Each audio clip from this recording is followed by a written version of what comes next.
Student BSc part second के विद्यार्थियों का इस लेक्चर में हार्दिक अभिनंदन है। विद्यार्थियों, हम सर्कुलेटरी सिस्टम पढ़ रहे थे और सर्कुलेटरी सिस्टम में आज का हमारा जो टॉपिक रहेगा वो है दोहरा परिसंचरण। हमारा टॉपिक है दोहरा परिसंचरण,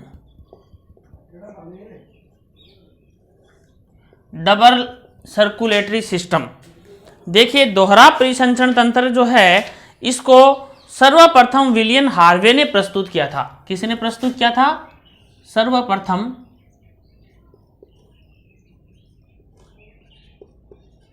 विलियम हार्वे। विलियम हार्वे ने सर्वप्रथम इसे प्रस्तुत किया था। सर्वप्रथम किसने प्रस्तुत किया था? विलियम हार्वे ने। स्तनधारियों के हृदय में नीले का पूर्ण विभाजन हो जाने के कारण दाएं व बाएं भाग में पृथक पृथक रक्त मार्गों का कार्य करते हैं। दायां भाग संपूर्ण शरीर से अशुद्ध रक्त प्राप्त करके पल्मोनरी धमनियों द्वारा शुद्धिकरण हेतु फेफड़ों में भिजवाता है तथा बायां भाग फेफड़ों से शुद्ध रक्त प्राप्त कर इसे पूरे शरीर में पंप करता है। हृदय का दायां भाग पल्मोनरी हृदय की भांति कार्य करता है। इस प्रकार स्तनियों के हृदय में रुधिर दाएं आलिंद में आता है और दूसरी बार यही रुधिर शुद्धिकरण के पश्चात बाएं आलिंद में प्रवेश करता है। इसे ही दोहरा परिसंचरण तंत्र कहते हैं। इसको हम इस प्रकार से प्रदर्शित कर सकते हैं। देखिए, दोहरा परिसंचरण तंत्र क्या है कि ये हार्ट है,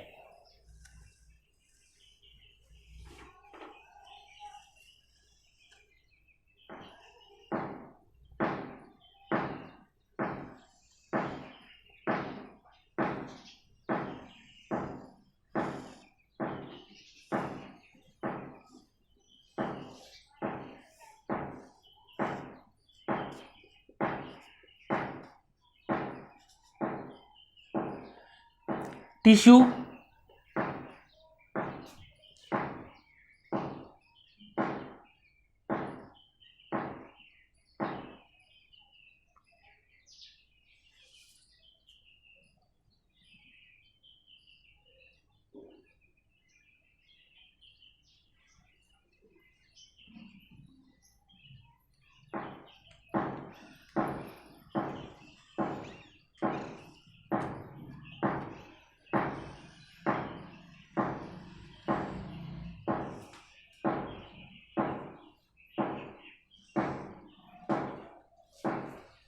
ये धमनी है,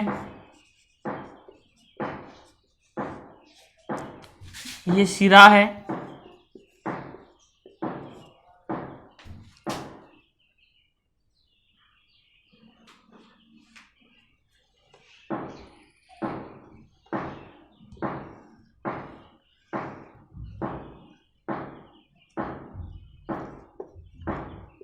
लंग्स हैं,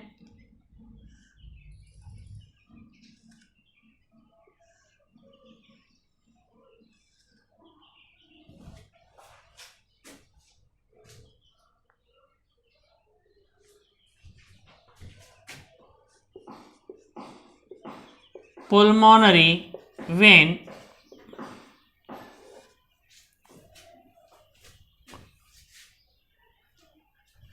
ये पल्मोनरी आर्टरीज,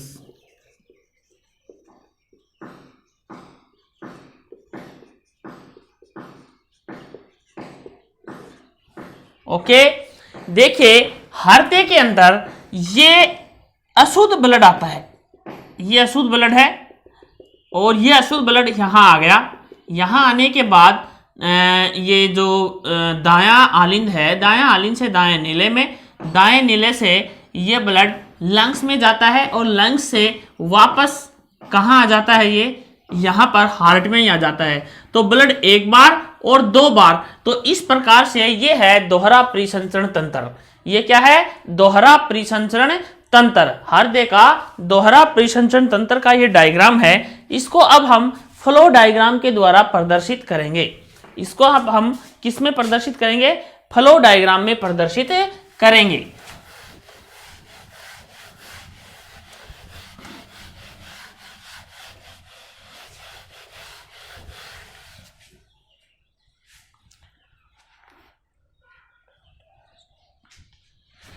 देखिए केरोटिको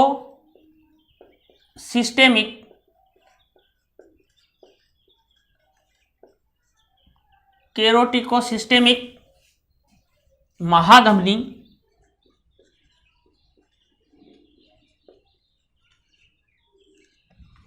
हो गई। यहां से धमनियां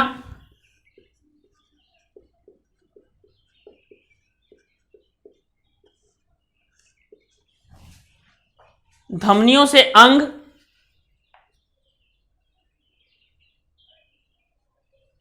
धमनियों से रुधिर गया अंगों में, अंगों से शिराओं में, अंगों से कहां गया? शिराओं में, शिराओं से अग्र व पश्च महाशिरा द्वारा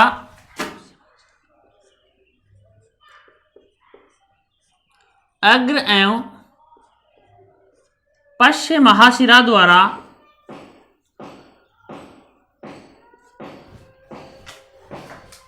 कहां पहुंच गया? दाएं आलिंद में। कहां पहुंच गया? दाएं आलिंद में। दायां आलिंद, दाएं आलिंद से दाएं नीले में, फिर दाएं नीले से पल्मोनरी महाधमनियों द्वारा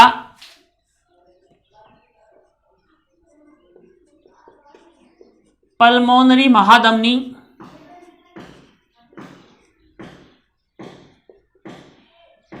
पल्मोनरी महाधमनी से लंग्स में जाता है।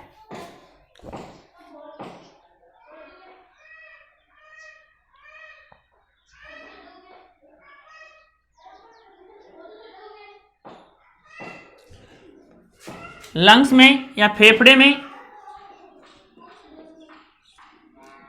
फेफड़े से पल्मोनरी शिरा में आता है। पल्मोनरी शिरा से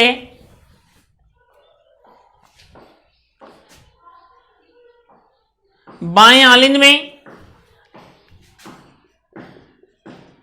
बायां आलिंद, बाएं आलिंद से बाएं नीले में,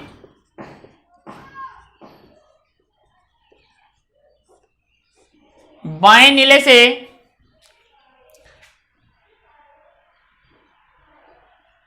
कैरोटिको सिस्टेमिक महाधमनी द्वारा पूरी बॉडी में ट्रांसफर किया जाता है। कैरोटिको सिस्टेमिक महाधमनी द्वारा पूरी बॉडी में ट्रांसफर किया जाता है। इस प्रकार से देखो कैरोटिको सिस्टेमिक महाधमनी में ब्लड था और वापस कहां पहुंच गया? कैरोटिको सिस्टेमिक महाधमनी मींस हार्ट में ब्लड 2 बार पहुंचता है। इस कारण से इसको हम दोहरा परिसंचरण तंत्र कहते हैं। देखिए कैरोटिको सिस्टेमिक महाधमनी, कैरोटिको सिस्टेमिक महाधमनी के से देखो इस तरीके का हमने एक डायग्राम बनाया था। मैं छोटा सा डायग्राम यहां बना रहा हूं।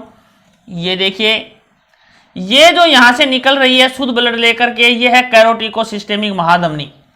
ये क्या है? कैरोटिको सिस्टेमिक महाधमनी है। और ये कहां चला गया? यहां से अंगों में चला गया, अंगों में ब्लड चला गया। मींस ये धमनी देखो, ये कैरोटिको सिस्टेमिक महाधमनी से धमनी से अंग, और अंग से देखिए ये यहां से शिराओं के द्वारा ये धमनी है और ये क्या है? शिरा।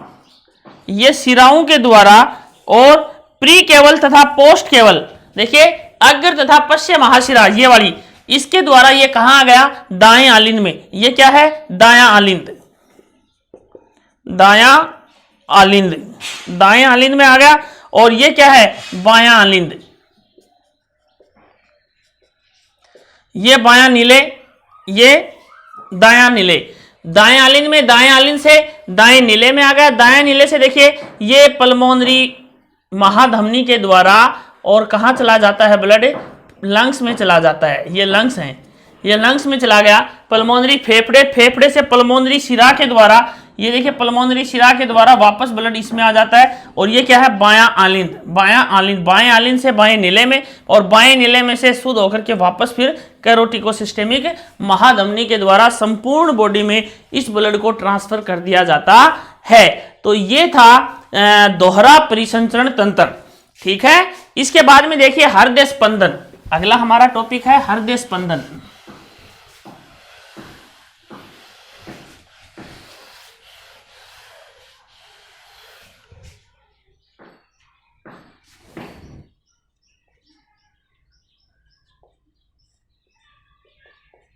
हृदय स्पंदन,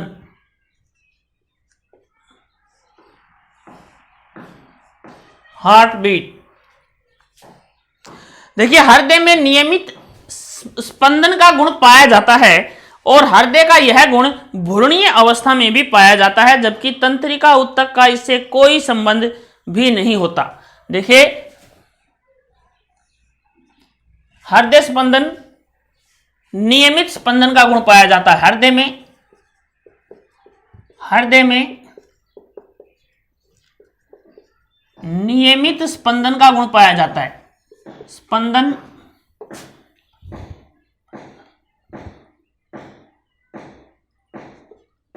का गुण पाया जाता है और यह भ्रूणीय अवस्था में भी पाया जाता है,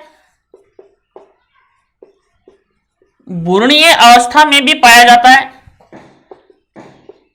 अवस्था में भी पाया जाता है, लेकिन इसका तंत्रिका ऊतक से कोई संपर्क नहीं होता, कोई संबंध नहीं होता।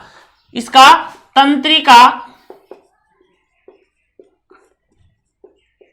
ऊतक से संबंध नहीं होता, संबंध नहीं होता, तंत्रिका ऊतक से संबंध नहीं होता। और ये मायोजेनिक प्रकार का होता है। हृदय संकुचन कैसा होता है, मायोजेनिक प्रकार का, मायोजेनिक प्रकार का, मायोजेनिक प्रकार का होता है। कैसा होता है, मायोजेनिक प्रकार का होता है।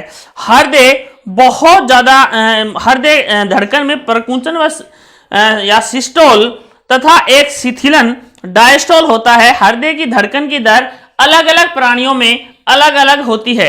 देखिए जन्म के समय हृदय स्पंदन की जो दर है उसको देखिए आप,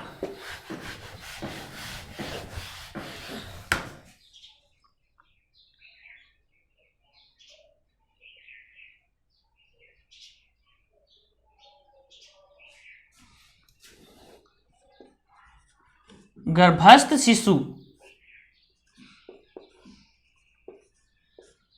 हृदय स्पंदन की दर कितनी होती है, 145 प्रति मिनट, 145 प्रति मिनट। नवजात शिशु की, नवजात शिशु की 130 प्रति मिनट। 1 वर्ष के बच्चे की 110, 1 वर्ष बच्चे की 110 प्रति मिनट। ओके, 5 वर्ष के बच्चे की 100, 5 वर्ष की 100 प्रति मिनट। 10 वर्ष की 95, 10 वर्ष के बच्चे की 95 प्रति मिनट। 15 वर्ष का जो बच्चा है उसकी 80, 15 वर्ष के बच्चे की है 80 प्रति मिनट। 15 वर्ष के बाद में 20 से 45 वर्ष के वयस की है 72, 20 से 45 वर्ष के व्यक्ति की है 72 प्रति मिनट, 72 प्रति मिनट। 55 वर्ष के की है 75, 75 प्रति मिनट। और 65 या इससे ऊपर की 80, 65 या इससे ऊपर अधिक की है 80 प्रति मिनट। ओके, तो ये था हृदय स्पंदन। ओके, हृदय स्पंदन। और इसके बाद आज के लिए हम इतना ही करेंगे। कल नए टॉपिक के साथ हम फिर हाजिर होंगे। तब तक के लिए धन्यवाद।